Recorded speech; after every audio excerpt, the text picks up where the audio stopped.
సాయంకాల సమయములో సంధ్యాదీపారాధనలో వచ్చును తల్లి మహాలక్ష్మి, వచ్చును తల్లి వరలక్ష్మి.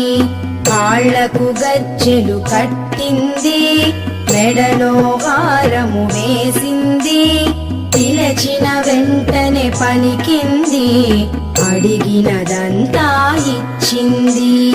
సాయంకాల సమయములో సంధ్యాదీపారాధనలో వచ్చును తల్లి మహాలక్ష్మి, వచ్చును తల్లి వరలక్ష్మి.